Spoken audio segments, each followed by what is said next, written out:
Hello, students. Good morning, all of you. Today, I, Rabindra Mohan Mishra, from Sri Jagdamba Sanskrit College, Batho, am taking the class of Shastri second. Today, we see the rest of explanation from Act 3, Scene 2 of the play The Merchant of Venice. We have seen many different explanations from the play of Act 1, Act 2 of different scenes, many good examples of such. Today we see Bassanio's view about Antonio, and here we see how Bassanio praises Antonio in these through these lines. These lines here is the first paragraph for the explanation is: here are a few of the unpleasant words that ever blotted paper.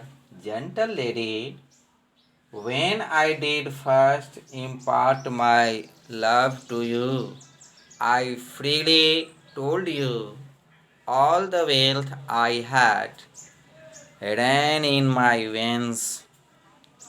I was a gentleman, and then I told you true, and yet, dear lady, rating myself at nothing, you shall say how much I was a braggart when I told you my estate was nothing. These lines have been taken from the play The Merchant of Venice. These lines are written by William Shakespeare. Shakespeare was a great dramatist. He was certainly one of the most successful writers of his time. These lines are taken from Act 3 of Scene 2 of the play The Merchant of Venice. These lines are told by Bassanio to his beloved Portia, who is eager to know what is happening with her newly husband. In these above lines, we see that Narcia and Gracino congratulates Narcia and Gracino congratulates the lovers and announces that they also have made a match and ask permission to be married at the wedding ceremony of Portia and Bassanio. While the lovers are enjoying their happiness, Lorenzo, Jessica, and Celerio arrive. Celerio says that he has come with a letter from Antonio to Bassanio, and that he met Lorenzo and Jessica, whom he persuaded to come with him. As Portia welcomes her fiancé's old friends, Bassanio opens Antonio's letter. He reads it, then he remarks, "Oh, Portia, these are some of the worst words that ever stained a piece of paper."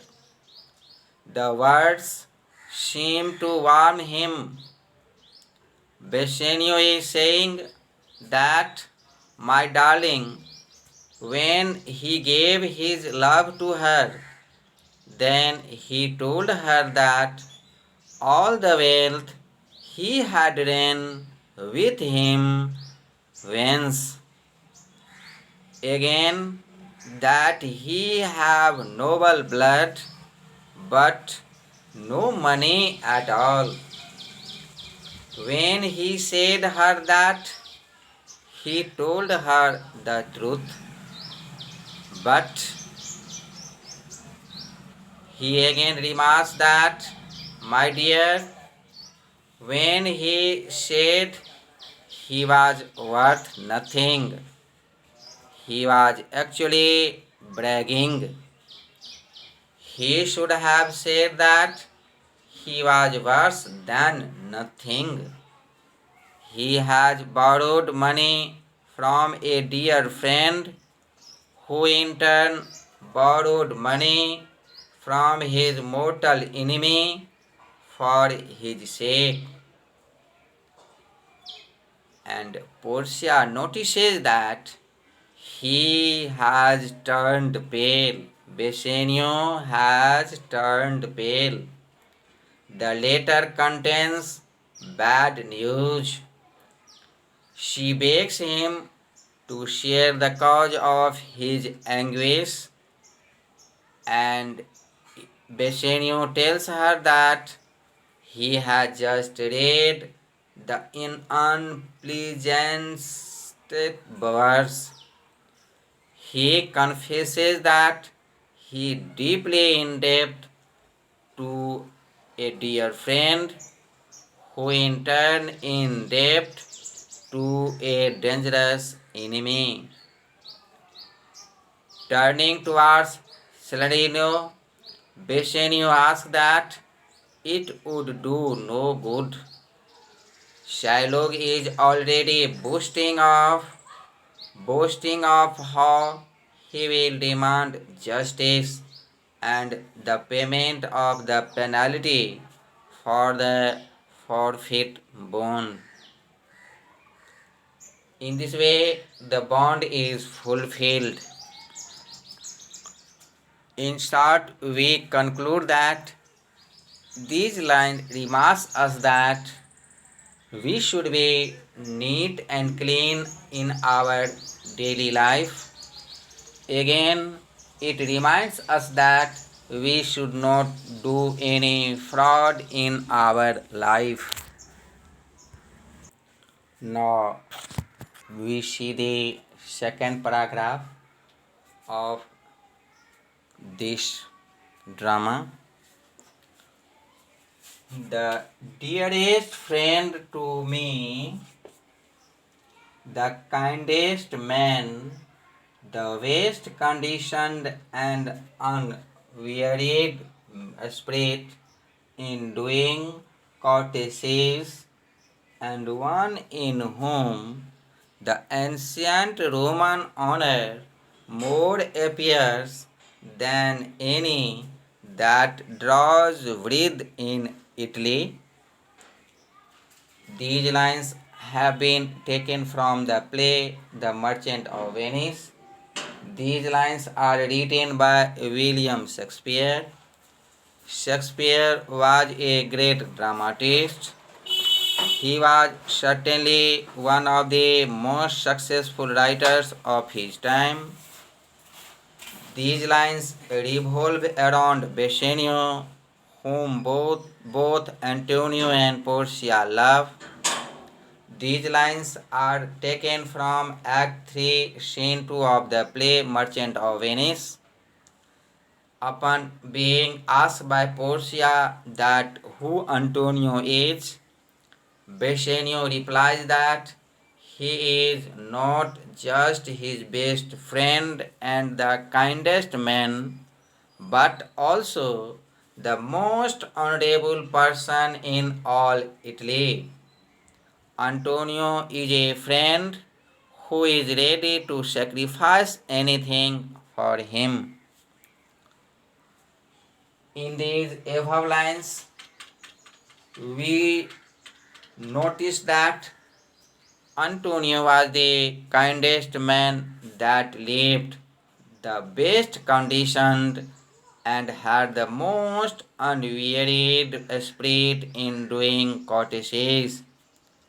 Indeed, he was one in whom the ancient Roman honor more appeared than in any that drew breath in Italy. He was greatly beloved by all his fellow citizens, but the friend who was nearest and dearest to his heart was Bassanio, a noble Venetian who, having but a small patrimony, had nearly exhausted his little fortune by living in too expensive a manner for his slender means. At young men of high rank with small fortunes are too apt to do.